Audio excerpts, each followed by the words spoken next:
병원마다 그 낙태를 할 수 있는 시한 혹은 비용 이런 기준들이 제각각이고 좀 정확한 기준이 없어서 혼란을 야기하고 있다고요? 정당한 사유가 있으면 거부가 가능하도록 법이 규정되어 있어요. 이 양심의 자유나 또 종교의 자유 등등으로 인하여 생명을 더 중시하는 의료 행위를 하겠다고 하면 정당한 사유에 해당할 가능성이 매우 높습니다. 저도 이 낙태 운동을 하면서 사실은 제가 바라보고 있는 건 다음 세대예요. 이 창세기 1장에서 하나님이 주신 명령에 정말 멋지게 좀 순종하고 이 땅에 하나님이 얼마나 기뻐하시는 그 생명의 풍성한 열매가 맺혀질까 그런 것들을 바라보면서 하고 있습니다. 네.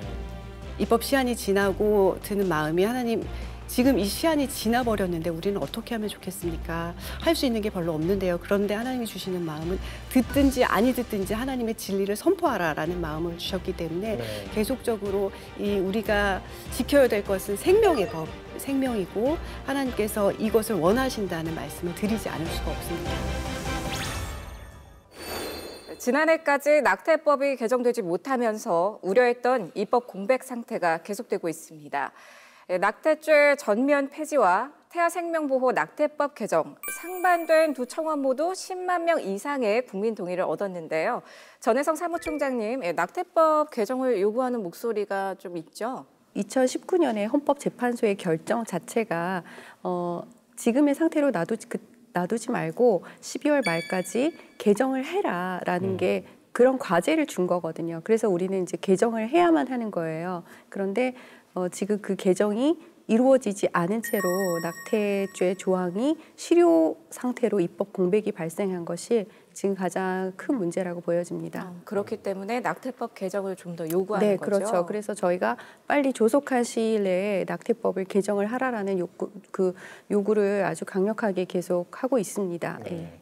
앞서서 좀 이야기를 했습니다는 국민청원이 정말 많은 사람들이 찬성과 반대에 본인의 선택에 대해서 이야기를 했을 정도로 되게 강력합니다. 네.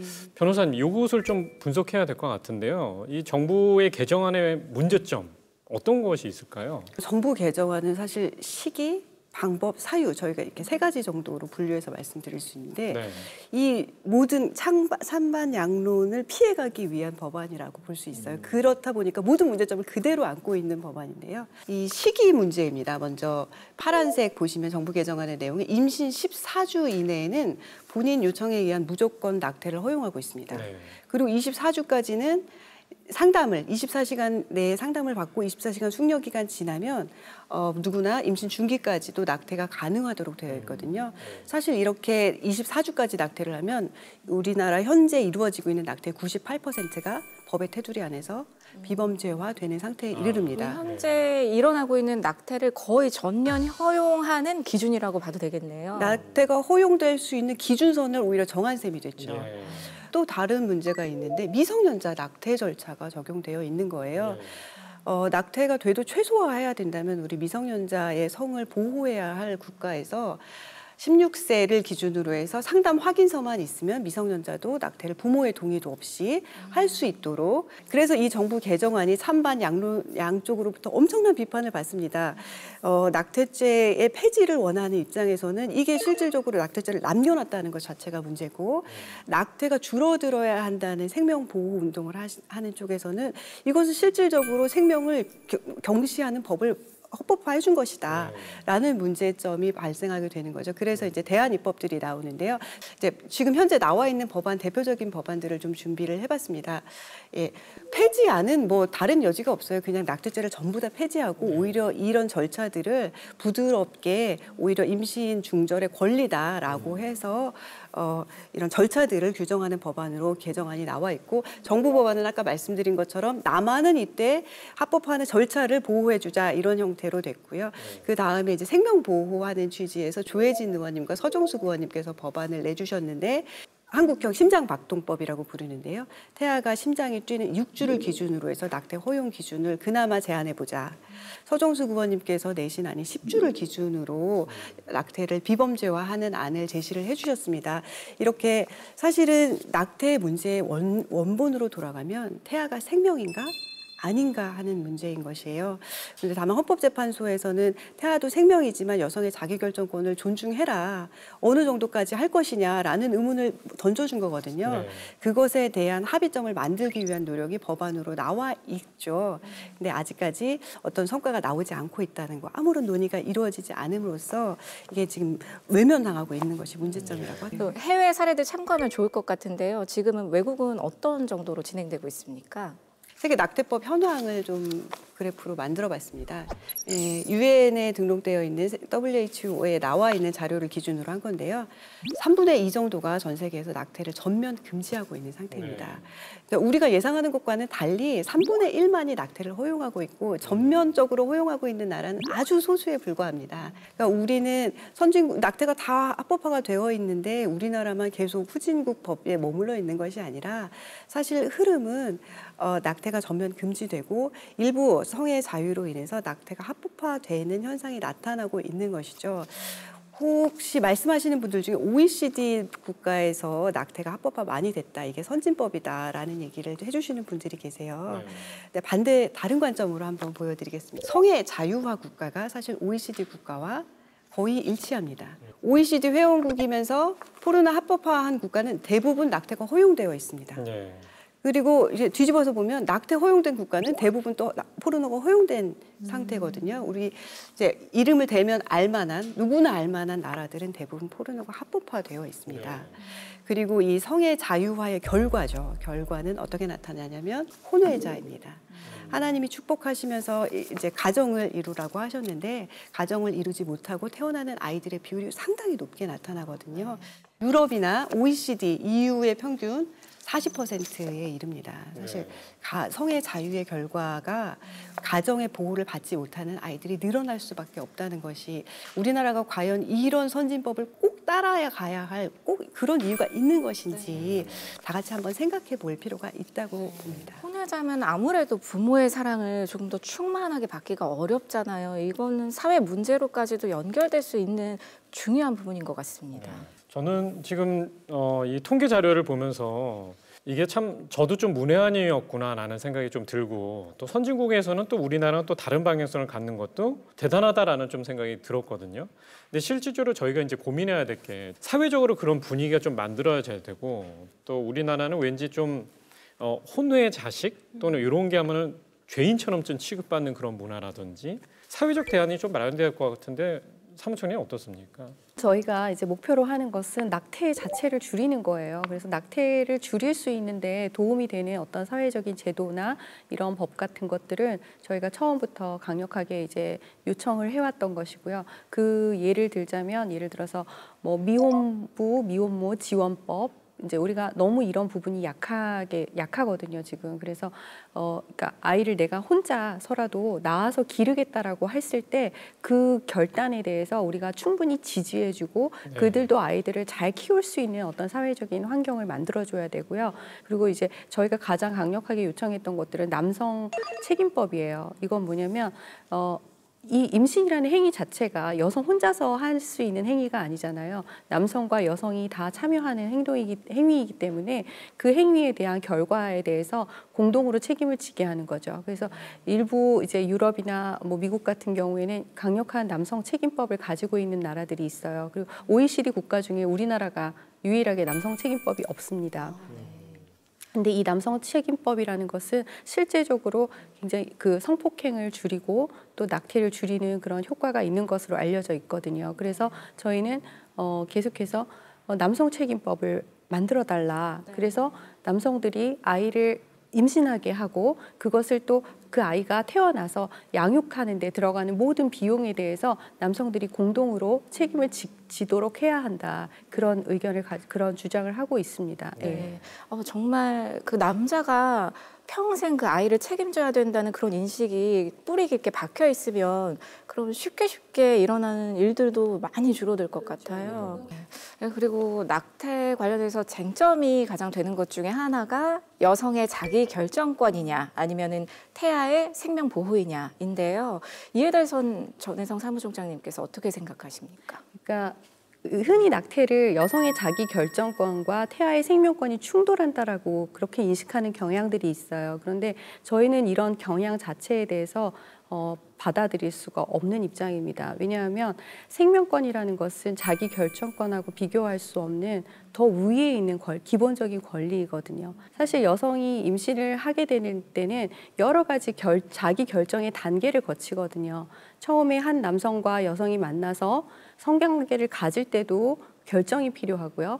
그 과정에서 피임을 할지 말지에 대한 그런 결정을 해야 되고, 근데 거기까지는 결정권을 적용을 안 시키는데, 내가 뱃속에 태아를 가졌는데 이 아이가 내가 지금 낳기 불편한 어떤 걸림이 있을 때 거기서부터 자기 결정권을 주장을 한다는 것은 그 자기 결정에 대해서 책임지지 않는 그런 무책임한 태도라고 생각을 합니다. 네.